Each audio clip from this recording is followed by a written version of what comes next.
Hello everyone and welcome back to another EURA Seminar. Today we will be discussing AI and contract law with a very special guest. We have here Professor Teresa Rodríguez. She is a professor, associate professor of commercial law at the III University of Madrid, but she also wears a number of hats. She has been advising the European Commission on civil liability and artificial intelligence in 2019, and she's working in a number of European Law Institute projects also dealing with contract law and automation and artificial intelligence. And so this will be the topic of her today presentation, and I'm very happy to welcome her here in Pisa and to welcome you here virtually, and for those of you that are present in this very room, it's a pleasure to have you with us. So without any further ado, I'll leave the floor to Teresa and thank her again for being here with us today.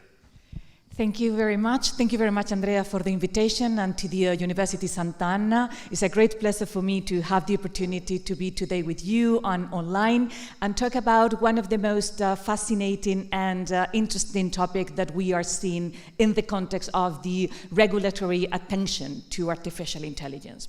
So let me please give you a little bit of context before starting today. So we can see how algorithm and the intensive use of algorithm in the digital economy is clearly intensifying and expanding. We use algorithm for automating a variety of diverse activity. Some of them very simple, searching, ordering, prioritizing. Other a little bit more complicated, more sophisticated, profiling, recruiting, and we use algorithm to adopt decision. So we automate decision making.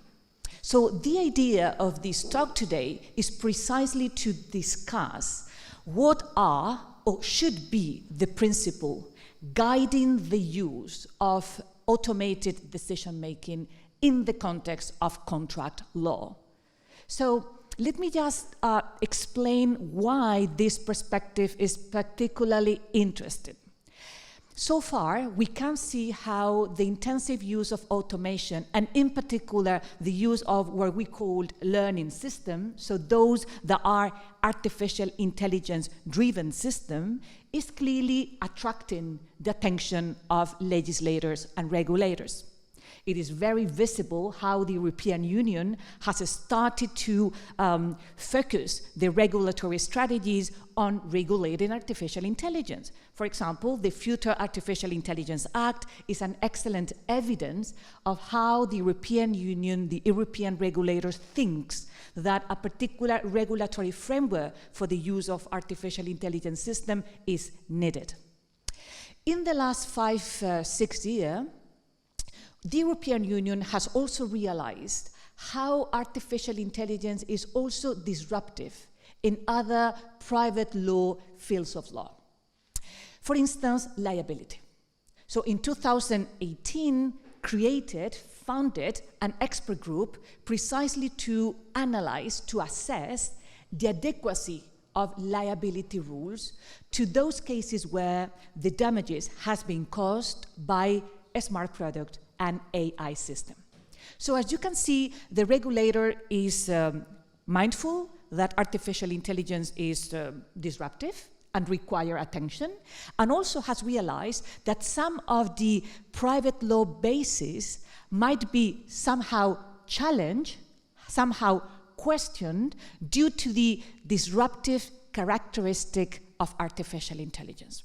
So what I would like to discuss with you today is to which extent the existing contract law, contract legal rules work properly when we use artificial intelligence at any of the stages of the contract life cycle. How we are going to do that? The European Law Institute, a couple of years ago, promoted the possibility of formulating guiding principle in the form of an innovation paper, guiding principle for a future regulation of automated decision-making from a contract point of view. I prepared that innovation paper. It was discussed and adopted by the European Law Institute. So to a certain extent, this principle, that are precisely the one that I would like to discuss today with you, they are the foundation, they are the pillars that set the scene for a future in-depth analysis of the use of artificial intelligence in the context of transaction, commercial or even consumer transaction. The relevance of that topic has been so increasing that indeed, at the moment, the ELI, the European Law Institute, is working on a second project that is clearly more in detail, with the aim of formulating principles but also model rules for the use of automated decision-making in contract, algorithmic contract. So the idea is give you an overview, how this paper has been built on, how this principle has been formulated, and to which extent this principle tried to identify the problems and proposed certain solutions that may inspire the formulation of these model rules in the context of the projects I was referring to. So let me please start by structuring my talk around the following items. First, I would like to discuss with you something that is fundamental, that is the conceptualization of our phenomenon, of our problem. What is automated decision-making? How we make a distinction between automatic and autonomous systems, for instance, and which are the actors involved in automated decision-making. Immediately after that, I would like to give you a general overview of the structures of this principle and what has been the sources of inspiration. And then, if you agree with me, we can go in a principle-by-principle analysis. I have prepared for you the several illustration use cases, so we can discuss in practice how to apply this principle and what are the implications of the principle when we try to solve the problem. What is an automated decision-making? If we take a look, very general look, to the recent legal act in Europe, we cannot find a proper definition of automated decision-making.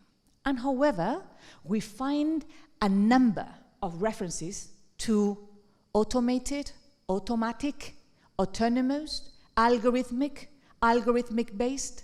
So we can confirm that the European legislator is realizing and acknowledging the phenomenon of automation, but is not providing a closed definition of what automated decision-making is. So let me just give you my proposal, my view on that. What is an automated decision-making? First, this idea should comprise two different scenarios. The first one is what we called purely automatic decision-making process. So algorithm-based or algorithmic decision-making, in the sense that we are trying to compile all these kind of predeterministic systems, okay? If A, B, without any possible deviation. But we would like also to incorporate autonomous decision-making systems. Those systems that used artificial intelligence and that we can consider learning systems. So systems that incorporate certain techniques and approaches that could be deemed, could be categorized as artificial intelligence technique. For example, taking into account the list that we can find in Annex 3 of the Future Artificial Intelligence Act. Okay, so with this idea in mind, how can we describe an automated decision-making? Take a look, please, to the screen, and you will see that we are going to define this concept based on its component. So as you can see, an automated decision-making is a computational process, good, based on three main layers or stages. First, this kind of process is collecting or receiving input from the environment. This input could be human provided. You are incorporating or inputting the data. That could be the result, for example, of big data prediction. So these data are feeding the system. Those could be data collected or sensed from the environment. For example, our autonomous vehicle that is collecting data from the environment. Okay? And this input are feeding the computational process.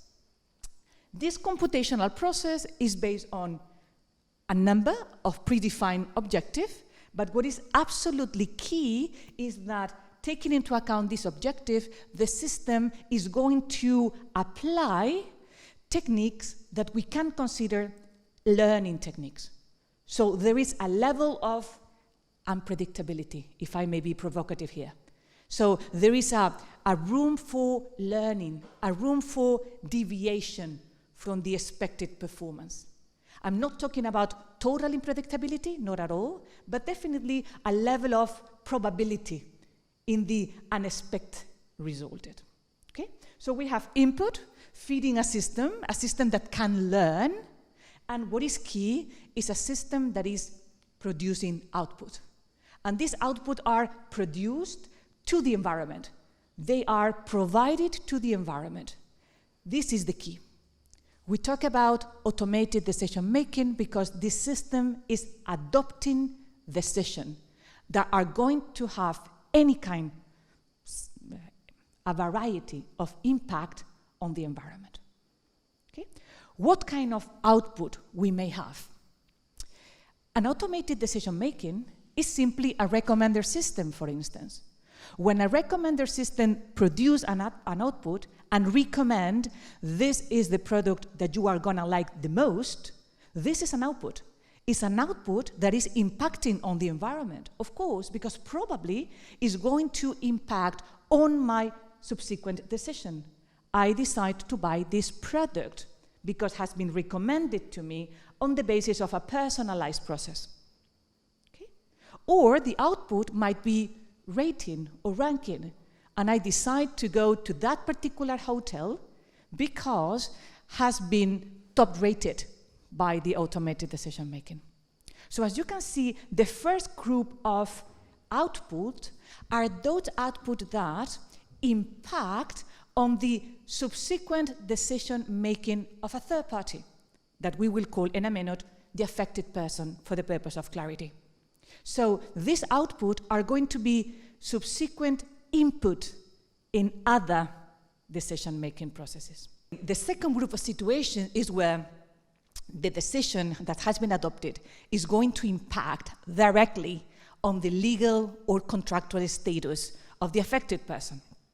For example, the e-recruiting program that is rejecting or hiring a candidate, or the credit scoring system implemented by the bank that is going to decide if you are an eligible candidate for granting a loan, for example. So we have a group of cases that reflect two possibilities in the design of this automated decision process that you can see here. We have the operator, that is the one who decides to implement and use the automated decision making in the context of a particular economic activity. And then we have two other actors that are very important because they might be somehow affected by this automated decision making. The first one is what we call the affected person. So I am a candidate for a new job position. The company is using automated decision making, e-recruiting system, and adopt a decision, refusing or accepting my candidacy, the affected person. But we also have situations where there are third parties indirectly affected by the ADM. For example, if the automated decision making is a recommender system, and I ask for what is the bank product that better fit into my profile, and the recommender system recommend this particular product over other competing product, third party might be affected as well. For example, the bank that has not been recommended, the product or the vendor that has been downrated, or the third party that has been even excluded of the group or the number of the variety of offers that has been selected for me in a personalized output of the ADM. Okay? So as you can see, we have first the very important element actor, who is the operator. I will explain in a minute what is the concept of operator that I am using, that we are using in this project. It's based on two components. Is the person in control of the system, and is the person benefited from the use of the system. For example, the bank who decide to use a credit scoring for the purpose of deciding who are eligible candidate is the operator. The company who decides to use an e-recruiting system is the operator. The platform who decide to incorporate a recommender system or a rating system for the drivers of Uber or Airbnb, they are the operators. Control and benefit. What happened with the other actors that we know that participate in the process of elaborating, distributing, providing, or making the system work? The provider of the system, the importer, the distributor, the data provider. I understand, of course, that they are relevant for the quality and the proper functioning of the system. I understand that, I acknowledge that. But what I would like to do is to consider the operator a kind of gatekeeper, if I must, a kind of first-line actor.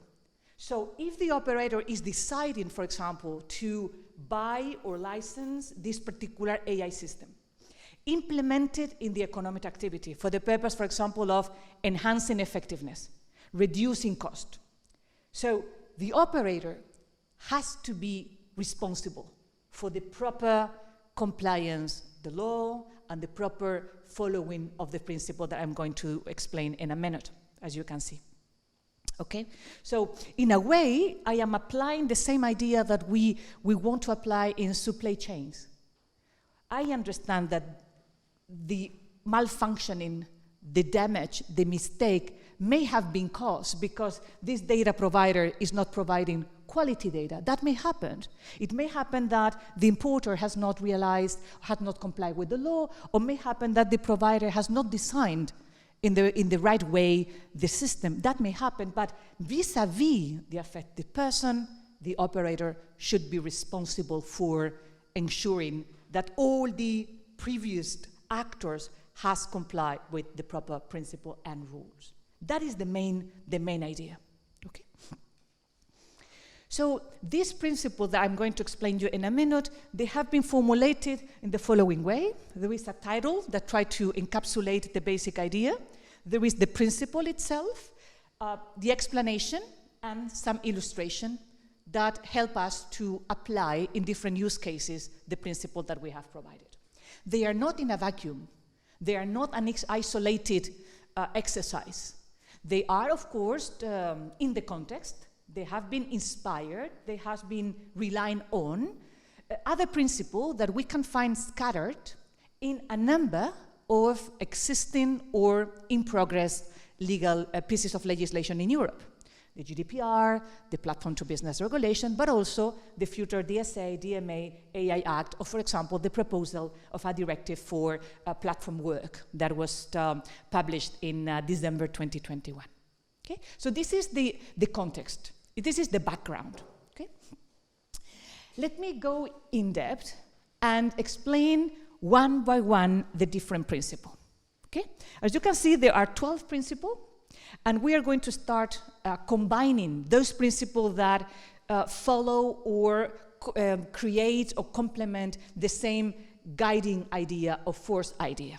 Okay? The first principle seems to be very basic, even so implied that maybe you can think that this principle is not contributing anything.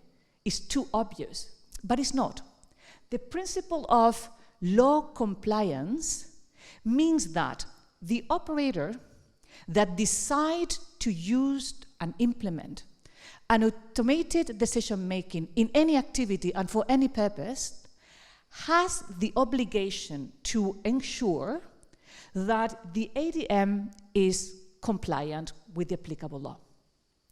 And maybe the beautiful question is, what is the applicable law? The applicable law is precisely the law that we would apply to the equivalent non-automated decision-making.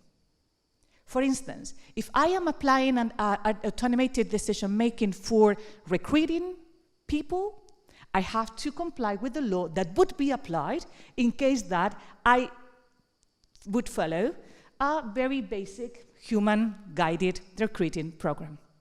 Okay? Why is that important? Because behind this principle, we have another very important message to convey.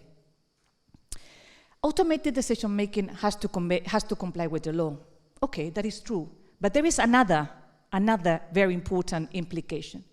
To the extent that an automated decision-making complies with the law, there is no reason to refuse the use, or there is no reason to reject the legal validity and the enforceability of automated decision-making, even if it is not explicitly recognized by the law.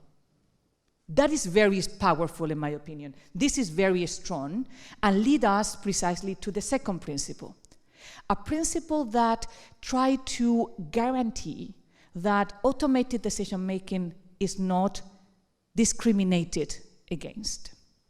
So the idea is there is no reason to deny legal effect, validity, or enforceability only on the grounds that a particular activity, task, or decision-making has been adopted on an automated basis. This is, in my opinion, extremely powerful, because in a way what it's doing is opening the realm, opening the possibilities for automated practically to the last horizon that we have in the law. Anything can be automated to the extent that comply with the law, without the need of an explicit acknowledgement and recognition by the law. This is very strong. Naturally, we will start realizing this is the optimal policy. Do we need a specific rules for automated decision-making because the risks are higher? Let's discuss that in a minute. We thought in the innovation paper that these two principles were very important, but were not enough. Because what we really wanted to do is to promote not only the use of automated decision-making, but the responsible use of automated decision-making. So as you can see, we tried to finish this promoting idea, not only enabling, but promoting idea with a principle 11 that says it's not enough to automate because it's effective and cost reduction.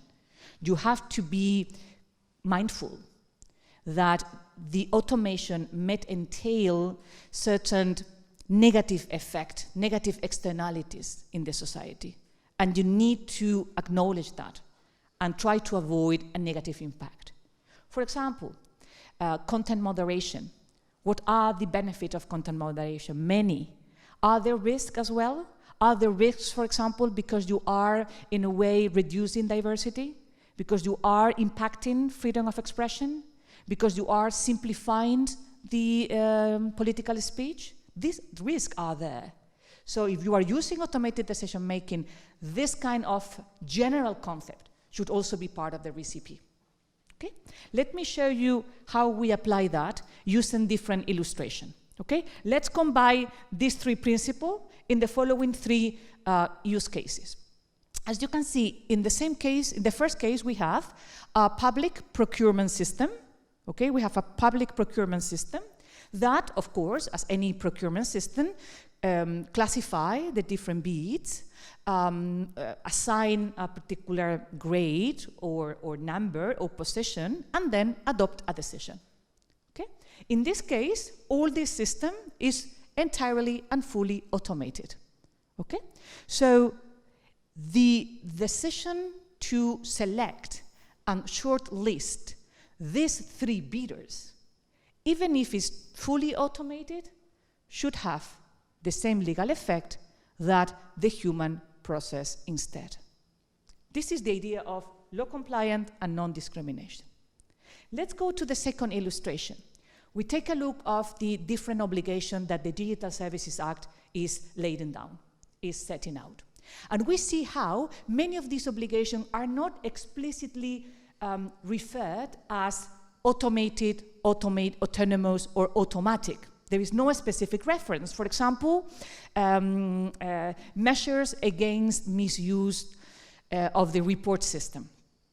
The question that we may ask is, even if it's not explicitly referred as automated control, automated detection of errors, can we automate? And the answer has to be yes. Yes, there is no reason to refuse that possibility. This is principle 2. And then we add principle 1 to the extent that is complying with the requirement of the law. Okay? That doesn't mean, of course, that the legislator cannot decide to limit this perfect equivalence between non-automated and automated. The legislator can decide to set some red lines for different reasons. Let me give you an example. We can discuss this example, of course. But the Digital Services Act is acknowledging, is permitting the use of automated complaint handling mechanism. So the platform can decide to automate the handling of complaint for the purpose of effectiveness, for the purpose of having resources, sufficient resources for providing the service in a reasonable way. But there is explicit limitation. The complaint handling can be automated, but not fully automated. So what we can discover here is how the legislator has still some fears, some concerns. There are some activities where human intervention is critical. And in this case, and we can discuss further if it's a right or not decision, in this case, the legislator believes a fully automated complaint handling could entail undermining of certain rights. So, set a red line. So, in a way, decide to elude or depart from this principle and decide technology specific, as you can see. Okay. Let's go to another set of principles that are also very well combined. Principle 3 and principle 7. For me, they are two of the principles more relevant because help us to allocate the legal effect and allocate the risk. And this is critical because where we were discussing in the expert group on liability and artificial intelligence is precisely that the complexity of AI ecosystem render extremely difficult and uncertain to know how to allocate the risk and how to allocate the legal effect. And we need to know that. Otherwise, we cannot apply obligation, we cannot apply duties, and we cannot allocate incentive. Okay? So this is the proposal of the principle, naturally, for your consideration and discussion. Principle 3. The decision adopted by an automated decision-making is attributed to the operator. And I will give you a couple of examples in a minute. But even more important is the second part of the principle. The operator shall not deny the attribution of a decision solely on the ground that has been adopted by automated means. So, if a bank decides to incorporate an automated credit scoring, and this credit scoring proved to be discriminatory, the bank cannot say, oh, that is completely autonomous, that is unpredictable, that is based on the data provided by third parties, so I'm sorry, it's not my fault. I am not liable or I am not responsible for this particular negative effect that the system is having. So in a way, the operator is integrating within its sphere of control and the sphere of risk the automated decision-making is benefited from. Okay? So first idea, and we will discuss in a minute, legal effect. What I am saying is that if a decision is adopted, refusing, accepting, concluding the contract, increasing the offer, okay? Any decision adopted has to be attributed to someone. Otherwise, we cannot apply our legacy system, right? If we don't know who decided, who refused, who contracted, we need someone. Unless we want to apply the idea of automated decision-making as electronic person with their own legal personality. But this is not the case. We need to know where to put the legal effect. The idea is that the operator is the one who should be attributed. And principle 7 that has the same logic, the same rationale behind, is talking about a different stuff. It's talking about the risk. And it says exactly the same. The risk arising from, and therefore the damages caused by an automated decision-making should be allocated to the operator as well. It's a completely different story. It's a completely different effect that I will explain in a minute. In the first part, we're talking about legal effect. In the second one, we're talking about risk and liability. Might be linked, naturally, but they are not the same. Okay, let's see first principle 3, the attribution of legal effect. A company decides to implement an e-recruiting program. This system shortlist, discriminate, evaluate, and finally decide. You are accepted, you are hired, you are dismissed. Okay? The decision of hiring has to be attributed to the operator. So what that means? Means that the one who becomes the contracting party is the operator. Or the one we are going to attribute, for example, the discriminatory practice, is the operator. Okay? In the second case, we have an insurance company that decide to apply an automated decision-making for the purpose of exactly managing the risk, evaluating the risk of the different candidates, and decide whether to grant or not the health insurance policy. The decision to grant, and therefore to be selected as an eligible candidate, means that the company, the operator, is becoming the contracting party vis-a-vis the insured. Okay, so as you can see, principle 3 is essentially legal effect arising from the nature of the decision itself. If it's a contractual decision, the contracting party is the operator. Okay?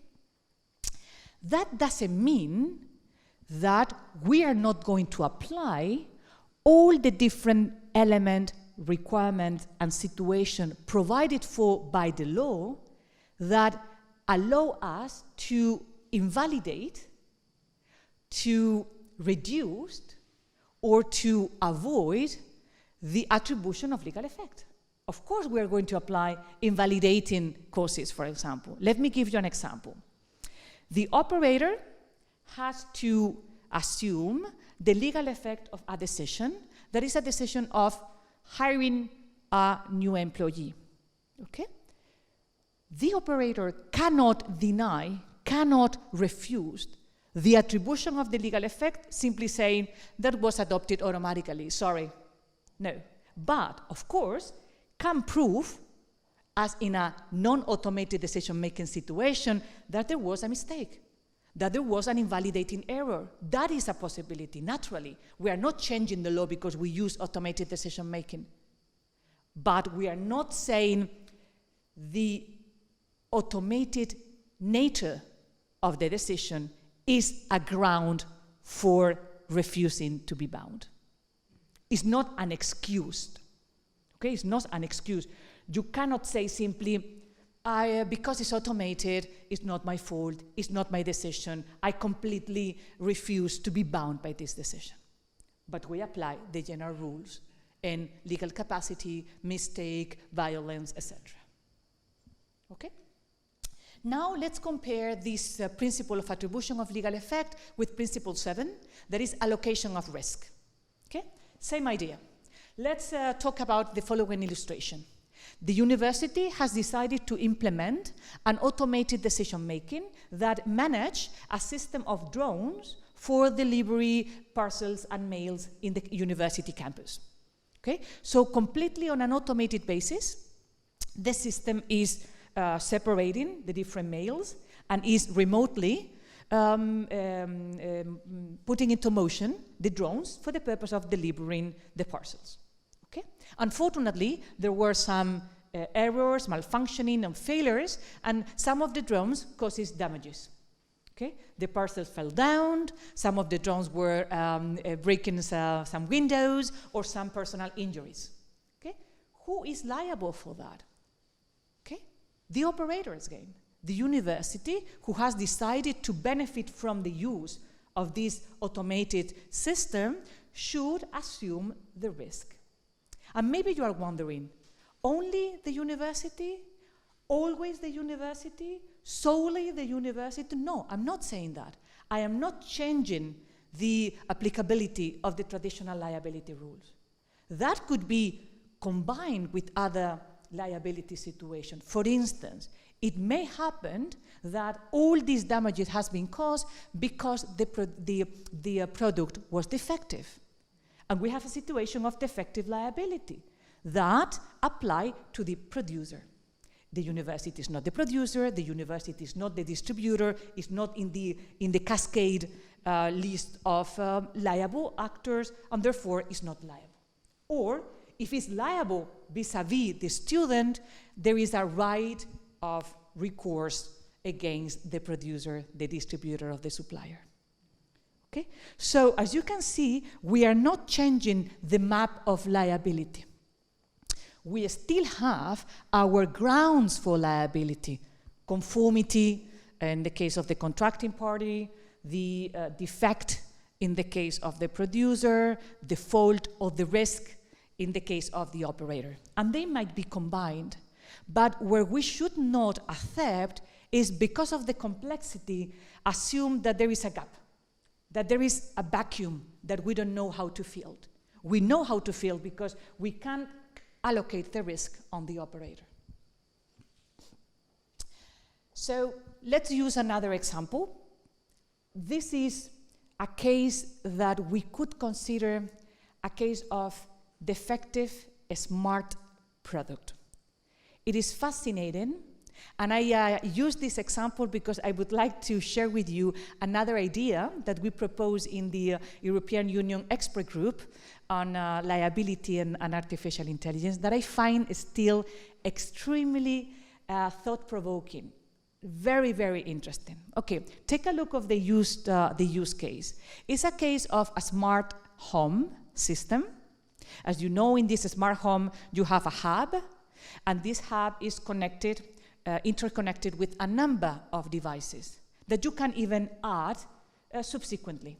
Okay, so maybe the blinds, but also the sprinkle of the garden, and also the garage gate, all is connected, and therefore the system is adopting decision. Even decision that might be contractual. For example, connected with the coffee maker or connected with the smart fridge, and you are doing shopping to the supermarket. Okay? In this case, as you can see, something happened. There was a terrible storm, and however, the system was misunderstanding the situation and thinking that it was a very, very dry, sunny day. So there was a flood of water, there were some damages in the house, because the system was clearly adopting a wrong decision. If we consider that this is a case of defective product liability, we have a lot of challenges to face. The first one is, if it's an automated decision-making, so it's an algorithm-driven system, can we consider that as a product? First. Second, what is the product exactly? The hub, the smart home as a whole, but this smart home has been growing and growing by the incorporation and interconnection of new devices. What is the product? This small device that was not working properly, or the whole smart home that is not working properly? Should I, as a victim, to find the cause, to understand the causation, to prove the defect? Okay, so as you can see, there is a huge challenge how to deal with these ecosystems. this smart product ecosystem. Okay? The idea that I wanted to share with you is that in the expert group, we proposed the formulation of a new concept. That was the concept of commercial and technological unit. The idea that this complex product, even if they are the interconnection of a variety of different products provided and sometimes operated by different providers, they should be considered a unit vis-à-vis the victim, vis-à-vis the injured person. And therefore, vis-à-vis the injured person, all of them should be held liable jointly and severally. That is the idea that we can discuss further if you wish. And please let me know if I'm prolonging too much, because I'm talking too much, very passionate with this principle. Let me just talk about principle 4, and maybe, Andrea, if I can talk 10 minutes more, if it's not too much. Excellent. So, principle 4. Principle 4 is based on the idea that when a user is interacting with an automated decision-making, should be properly informed in advance.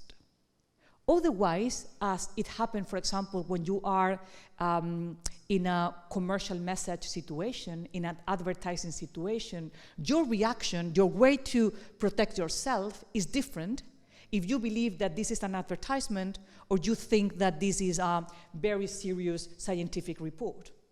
And advertising law is using this idea. Commercial messages should be recognized as such in order to create the proper atmosphere, in order to ensure that the user is interacting with all the safeguards. The same idea is here. The idea that if the user is interacting with an automated decision-making, should know that. Should know that I am not talking to a person, I am talking to a virtual assistant that is helping me to solve the problem, but is a virtual assistant. Okay. There are, however, many things to discuss. Okay? Always we need to know that, or there are cases where it's extremely obvious and completely unnecessary. Why we are treating differently automated decision-making if we accepted at the very beginning, principle 2, that we are not going to discriminate against? So what is the reason of informing, disclosing that fact? First. Second, what is exactly what the user should know? That is an automated decision-making, that is a robot, that's it? Or is something related to transparency, to understand the criteria, the requirement, the process of decision? So what is exactly this principle? This principle is is not very ambitious. It's very basic. It's simply talking about, I want to know that in front of me there is an automated decision-making. That's it. Okay? For example, in the first case, we have an online bank app. I download the app, and there is a system that scores my credit worthiness, and decide what are the kind of services that I'm going to receive. Many users less familiar with technology may believe that this decision has been adopted by the human being, and however, is purely automated. So maybe that could be an example where it is neither obvious, and therefore it is necessary to inform all the decision is purely automated. Okay? There are, however, a second case, completely different, is you arrive to a store, IKEA, and there is a robot at the entrance where you can solve any complaint. Reimbursement, return of the product that was not according to your preferences. It is obvious that you are dealing with a robot. It's unnecessary to say, I am a robot. You realize, I know that they are a robot, okay? So just to give you two very basic examples where apparently disclosure is not obvious, therefore it's necessary because it's not obvious that there is an automated decision-making dealing with you. Let me just conclude probably with the two last points, okay? These two last points are, in my opinion, extremely important, and they are probably the most, the one that are requiring the most deeper analysis Okay? That is the reason why I really wanted to finish with this, for the purpose of promoting the debate. Okay? As you can see, we have here Principle 5 and Principle 6 that are very much interconnected. They are very much interrelated, but they are treating different aspects. Principle 5 says simply that the decision adopted by an automated decision-making should be traceable. That's it, traceability. Traceability as a technical possibility. So you do not have to provide the traced follow for each and every decision. No, but you should have the possibility to do that in case that is necessary. For example, because you need to prove that it's not discriminatory, or because you need to identify where were the data that were polluting the decision making. Okay? Traceability is very important because it's the prerequisite for many other things. Traceability is indeed a requirement that we need to guarantee. Otherwise, many other principles and model rules that we want to elaborate, they are not going to work. They are not going to work. For example, if we need to produce a statement of reason, why a decision has been adopted in this direction, we need to trace it. So traceability has to be an inherent functionality of any automated decision making. Okay? Let's combine that with the second principle that I like very much. Let me read the formulation, because the formulation, the wording is very illustrative of the meaning. Okay? The complexity, the opacity, or the unpredictability of an automated decision-making is not a valid ground for rendering unreasoned, unfounded, or arbitrary decision. So, what we're trying to say here is that automating decision-making cannot mean that we are producing unfounded or unreasoned or totally arbitrary decision. That cannot be excuse. That cannot be the way.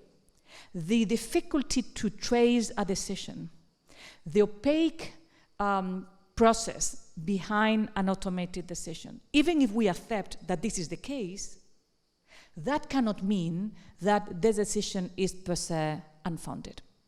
So we have to find the way that when that is necessary, we trace and we reason.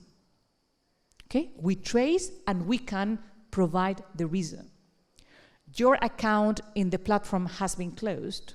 Why? You need to provide reason for that. You have been refused and you have not been admitted in this master. Why? You need to provide the reason. You have been labeled as a very violent person under control. You have to provide the reason. So automating cannot mean rendering the decision opaque and arbitrary. Okay? And let me just conclude with, I have a couple of ideas here, but let me just conclude with this principle here. These are the most complicated one. We are now in the algorithmic contract working on that and trying to identify the different angles of this principle, and most importantly, the implementation of this principle in practice. Okay? It's probably commonplace, but I will be happy to discuss further. It's probably commonplace that automated decision-making cannot be completely outside and shielded from human control. We need any kind of human intervention, human oversight, human review. But when, how, and to which extent? Because automation per se means precisely no human intervention in each and every decision. That is the key. And if we want automation to be a trigger for effectiveness, for dealing with massive situations in a very efficient way, we need to remove human being from the scene. But that cannot mean out of control. So we need to find a proper application of these two principles. When human oversight is reasonable and proportionate. What that means? There are many people who say, no, human is always there because you design the algorithm. But that is not the kind of human oversight we're thinking about. What we're thinking about is what happened when the automated decision-making operate, adopt decision in a regular and mass way, and then we should know what is happening here. There is a problem, there is a deviation, there is a damage. We need to understand this is out of control. This is the kind of human review that we need to guarantee. But it has to be reasonable. Otherwise, increase the cost to a level that make automation completely unfeasible. And has to be proportionate. It is not the same, for example, if the university used an automated decision-making simply to assign classroom, the damages are limited, that if you are using automated decision-making to say that you are committing fraud or tax evasion, of course, we need a very, very intensified human review and human oversight. Okay? And let me just conclude with the other principle that we decided to include. Human oversight as a natural component of a responsible automated decision-making, absolutely right. But then, being inspired by some of the European Union rules in the future pieces of legislation, for example, where you can find in the proposal of the directive on platform work, there is the idea that in certain cases, even if the decision is adopted on an automated basis, human review is necessary. So to implement a human review system is fundamental. Let me give you a couple of examples. I'm happy to discuss in the debate. If a platform that is for delivery riders include an algorithm for allocating tasks, who has to go there, but also to follow your performance, and also for increasing your salary, depending on your performance, the fact that you have been assigned this particular delivery, in my opinion, does not require human review.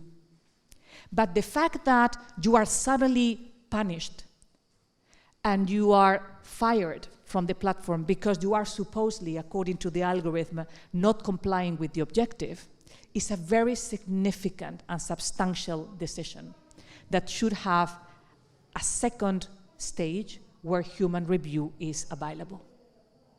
So this is the idea of how to strike a perfect balance between automation, freed from the human burden, if I may say so, okay? And on the other hand, the human presence when it's needed. Okay? So you can find this innovation paper with all the explanation, all the illustration, all the details. And in the future, you will also see how the ELI algorithmic contract is producing very much elaborated, specific, concrete, and detailed principle and model rules when we start to solve specific problems in the use of artificial intelligence in the context of transaction, business transaction, and consumer transaction. Thank you very much. I'm very happy to discuss all this aspect with you. Thank you. Okay, so thank you very much, Teresa, for this very interesting presentation. I myself have quite a few questions. I don't know if there's, now we have time for a debate, so we have quite a few people connected online, and I already wrote you to please reserve yourself and write your questions, I'll read it out. But okay, I see one question over here, so Rocco.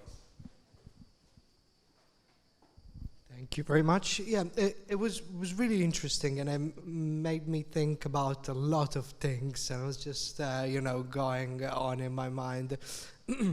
And what I was mainly thinking is that today it is really, I think, extremely difficult to find real examples of automated decision making. Even with the example of the bank, for example, it's rather an automated process rather than decision making, because someone applies for a loan and they are automatically processed their credit score is automatically processed, and then a human makes a decision based on their credit score. And usually what happens is that the underwriter calls the client and says, look, your credit score is really low. You know, what's happening? Maybe there is a mistake. Can you review this? And then you can actually modify the credit score if there is a mistake. So again, it's automated process rather than decision making. But my background, I'm a lawyer, and I've worked in the online banking industry, so electronic money institution under the Payment Service Directive 2. That actually made me think of an automated decision-making part that we've got with electronic money institution, which is KYC. So because you got such a huge influx of people registering with online banks, you need an automated KYC decision-making process, whereas basically the person that is trying to register needs to send an ID and needs to take a selfie of himself, and the algorithm matches the ID picture with that person and runs all the background checks and then automatically approves him. So that's, you know, automated decision making that I can think of. But at the same time, it has so many faults. One of my previous experience with one of our clients, we had to turn off the automated decision making because the algorithm was too dumb, and it would let in so many fraudsters that generated IDs with like deepfake IDs. So that's a problem. Technology is not there yet as well. What do you think about that? And the other thing as well, it's on non-discrimination. It was quite interesting. Still in the experience I had with KYC, there was a passport from a specific country I couldn't remember.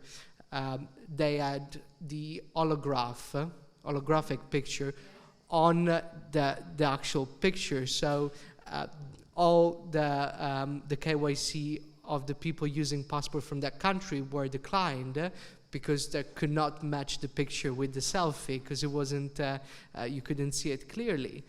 Is that discrimination? I mean, you know, or is just a technical fault really, because it is a technical fault. So yeah, I finish. Okay.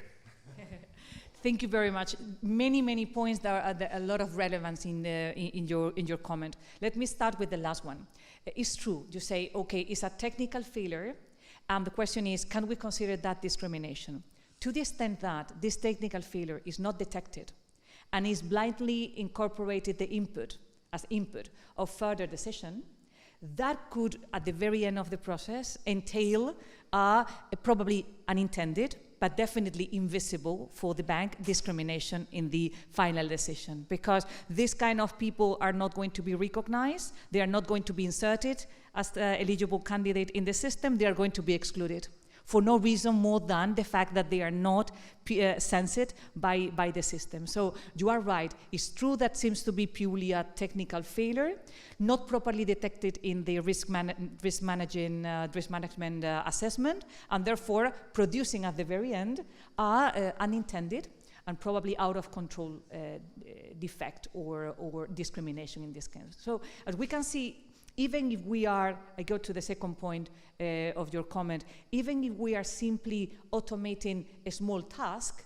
something that in the full context seems to be not so relevant because at the very end there is a bank employee that is checking the decision. However, this automation of multiple tasks in the context of complex decision at the very end entail that the decision is to a certain extent not totally controlled by human, not totally, probably not fully automated, but definitely significantly automated in the following sense. Even if there is a human reviewer at the very end of the process, if all these tasks, the complex one, the one that computers and machines outperformed humans, for example, the possibility of screening a number of data, what is going to happen? They are going to be considered as given by the human reviewer.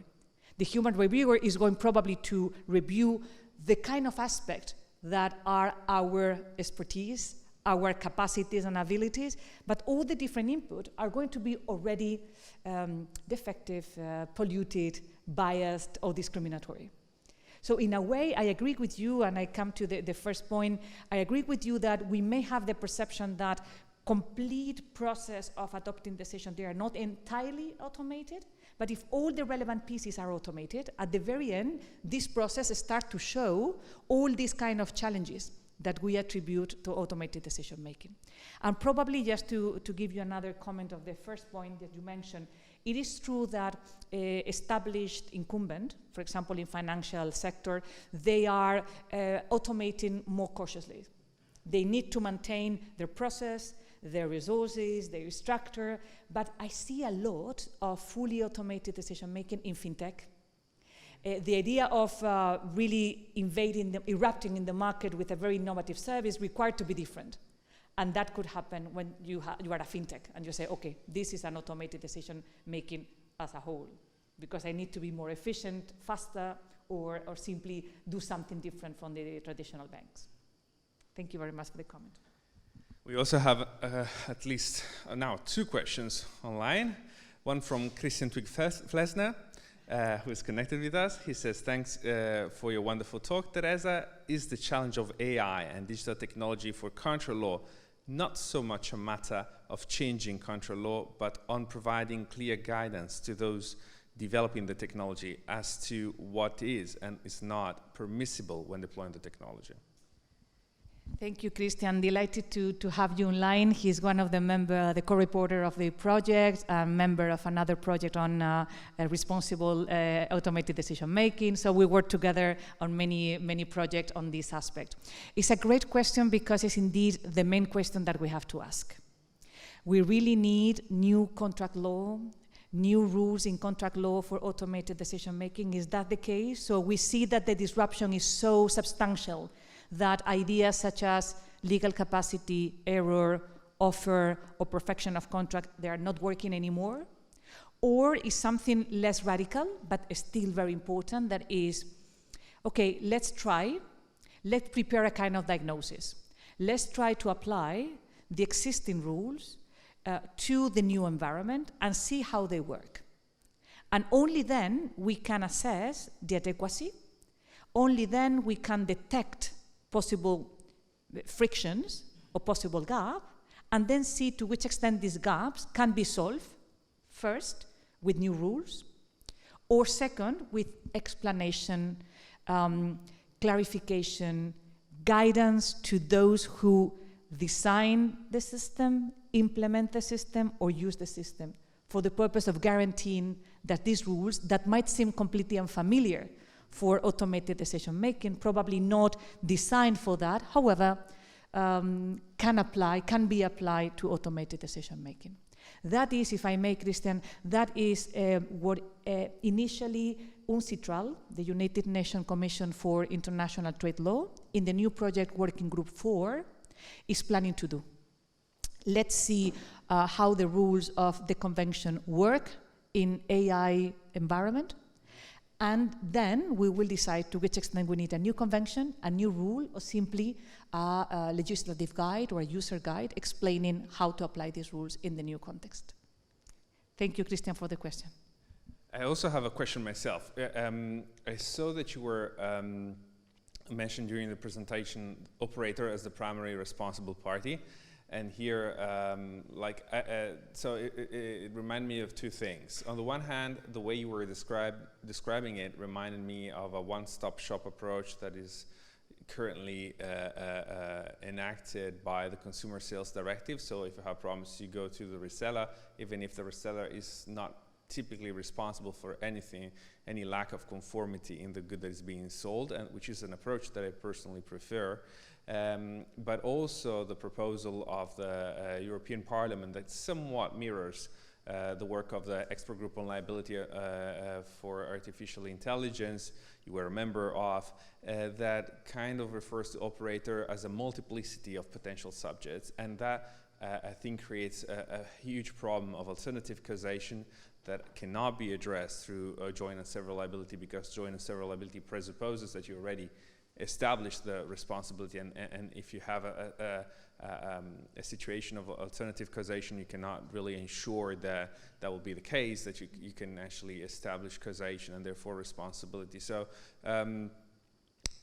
words matter, and lawyers tend to make then analogies and tend to generalize concepts, create dogmatic categories. So is it really in your understanding, is the notion of operator more similar to the seller in the Consumer Sales Directive? Is it similar to the proposal of the European Parliament? We don't know whether that will go through in that way or another. Would it make sense, should that go through, to adopt another term? If I recall correctly, the expert group you were a member of spoke about deployers rather than operators of AI-based technologies. I think the concepts were equivalent, but I might be mistaken. I'm trying just to recall by heart right now. But would it make sense to use different terms if two different things are to be intended to avoid this problem? Thank you, Andrea. It's an excellent point.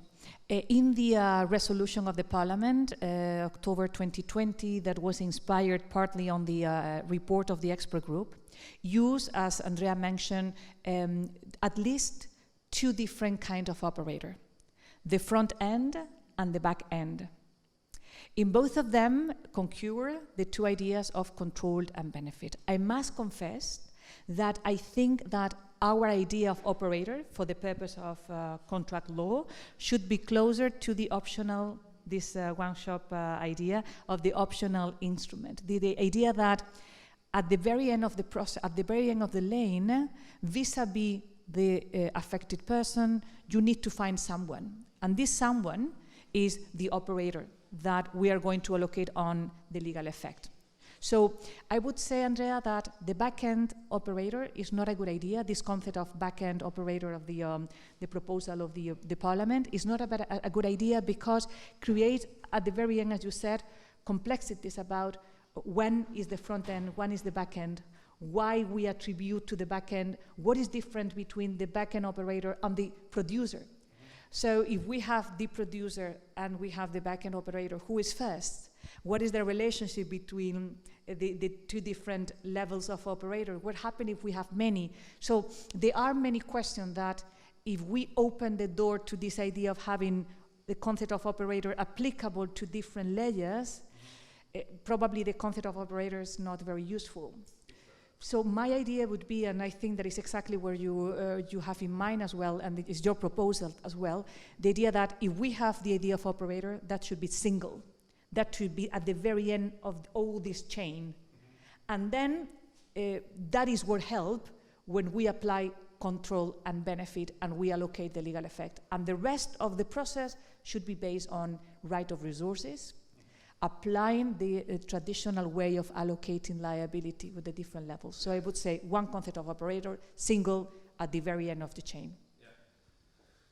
Yes, I agree completely, and I think this is a key point, because, well, I didn't think of the automation in contracts so much so far, but when it comes to liability scenarios, the definition advanced by the Parliament is conceived to multiply the number of operators, not just front end and back end, but even you can have like 4 or 5 front end operators, because if it's associated with the idea of benefiting, multiple parties could benefit, and also if it's related to the notion of being in control of a risk, there are different risks that different parties might be in control of.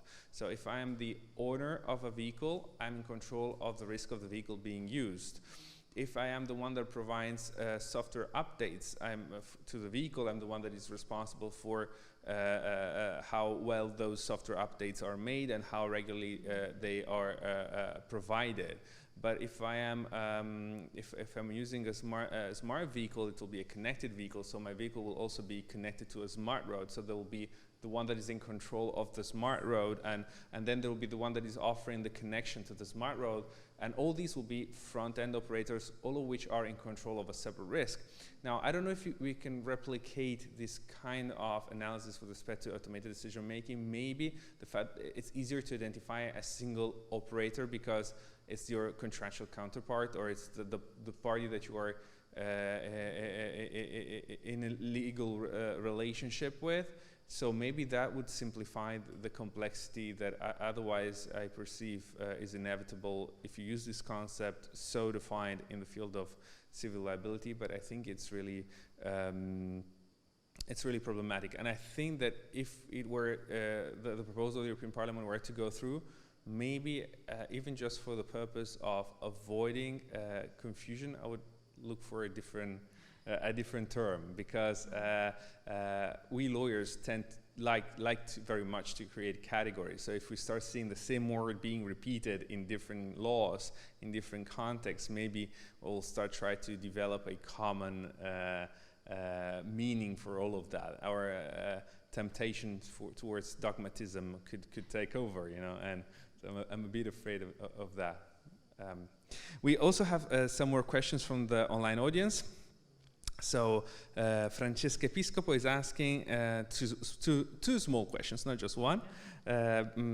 She's asking, do you think that the requirement of human oversight currently identified in the AI Act is broad enough to accommodate this balancing, or that it risks hindering the development of solutions by requiring too much human in the loop? And the second question is, regarding attribution of the decision to the ecosystem, do you think that joint and several liability is enough, or that we may need to imagine a form of proper, flexible and contingent subjectivity on the ecosystem itself, also for purposes of risk and loss management, like in the case of corporations? Very good questions. Thank you, Francesca. Delighted to see you online as well. Fantastic question as well, very sophisticated. Human review in the AI Act. One of my, the concern that I have about the AI Act is what is the real purpose of this act, and to which extent we can infer from an act that is clearly for a regulatory purpose, is a regulatory act indeed, so it's not providing private law rules, essentially. So to which extent we can use the AI Act as a source for inferring private law rules. So is the human review of the AI Act indeed a requirement that we can apply for the purposes of contract law, or is something that has been designed for the purpose of the goals, the policy goals of the AI Act that are not private law, they are purely regulation? Let me use another example, Francesca, if I may, related to the AI Act. No? In the resolution of the Parliament that Andrea was mentioning before, there is a distinction between high-risk AI system and low-risk. To high-risk, objective liability would be applicable. To the rest, fault-based liability would be applicable.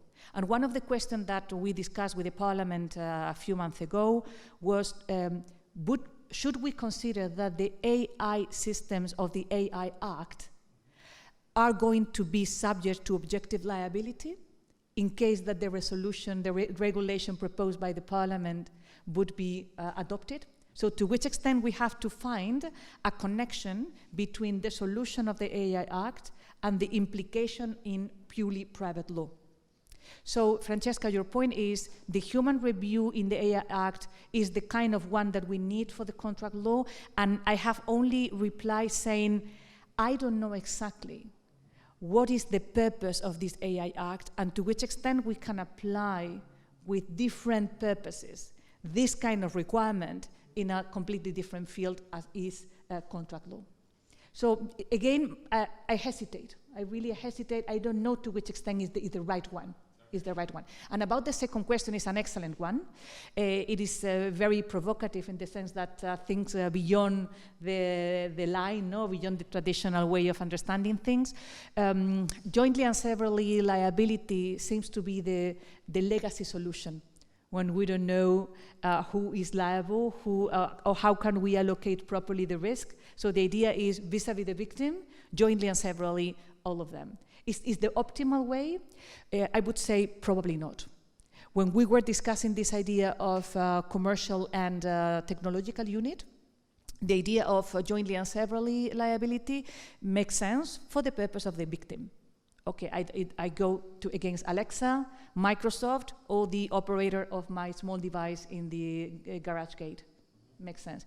From the perspective of the other side, it's completely unfair, it's completely uncertain, and in a way create a situation that may discourage innovation in the market. For example, if I am a small startup producing a sophisticated update for the software that enable the use of a very new device interconnected with the smart home, the fact that I am jointly and severally liable with all the rest of the operators involved in the smart home is tremendously deterring and dissuasive.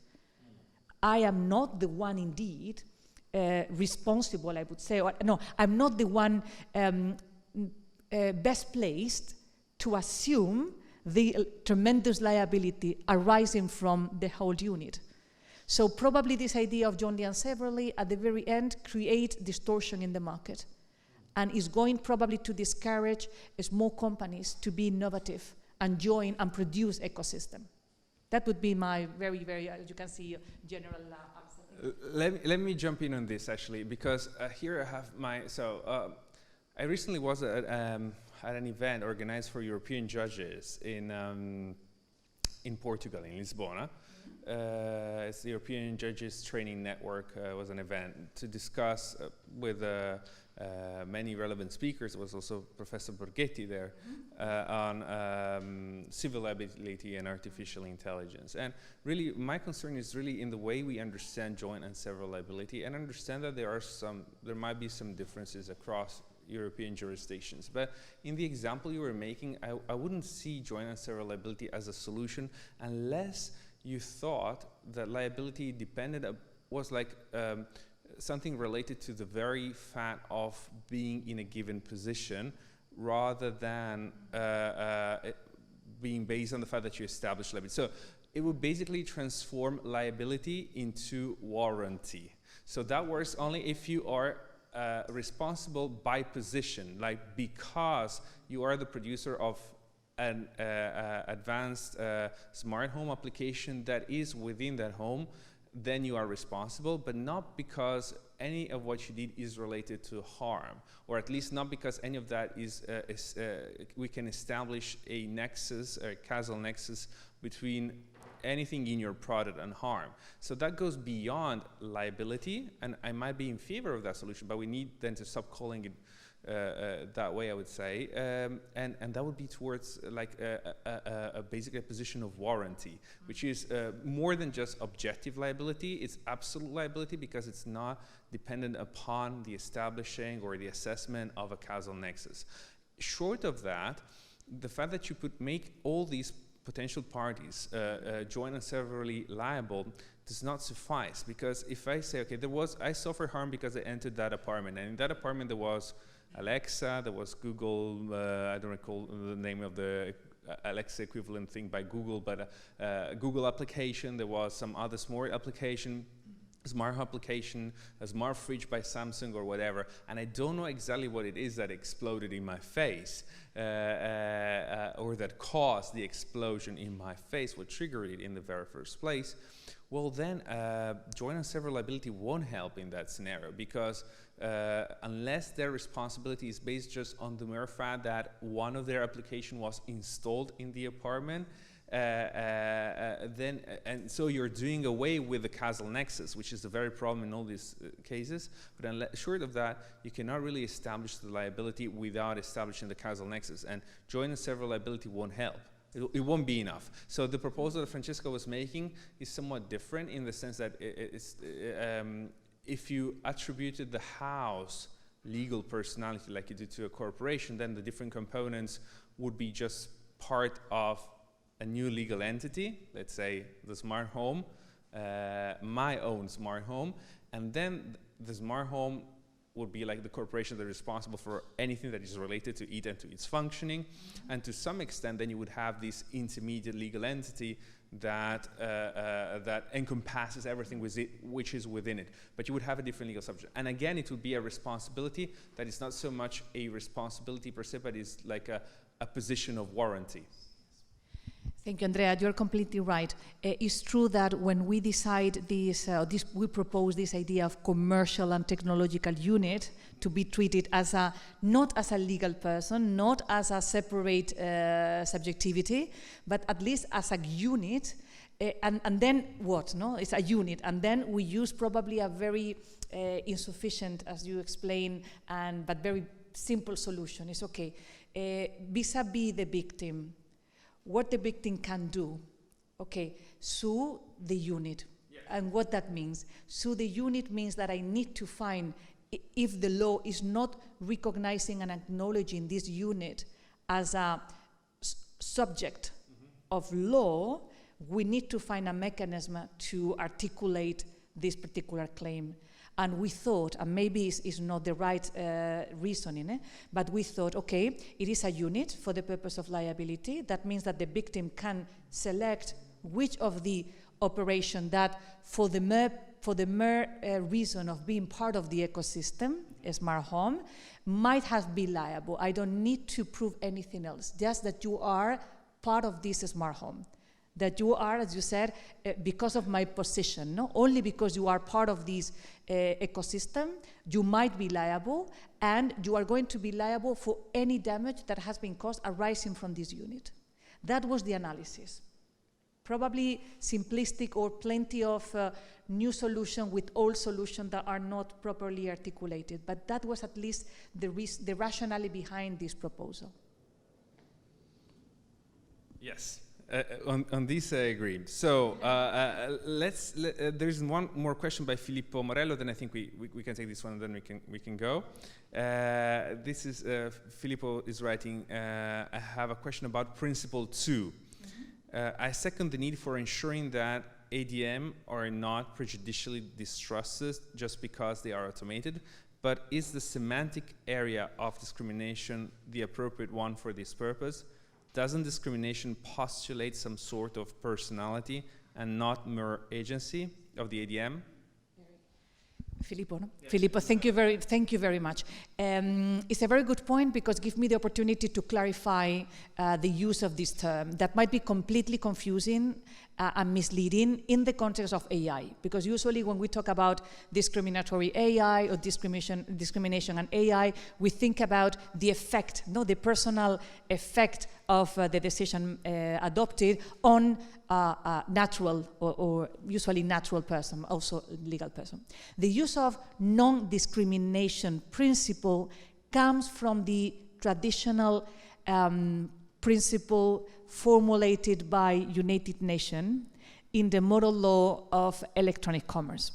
So as you probably know, in the 90s, the basic fundamental principle for electronic commerce were formulated by the United Nations in the model law and then in the Convention of 2005. And we use at least two basic principles: functional equivalence and technology neutrality. Also is sometimes formulated as medium neutrality. The other side of technology neutrality is usually formulated as non-discrimination principle.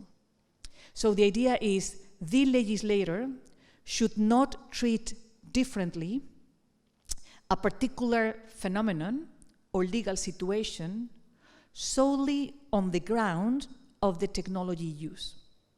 So if we say that contract or agreement can be concluded in any medium, even if they are not in writing, and we are recognizing legal effect of a contract that has been concluded shaking hands, for example, the legislator should not discriminate the legal validity against the legal validity of a contract that has been concluded online, a contract that has been concluded using WhatsApp, or a contract concluding by an exchange of email. That was the traditional way of talking.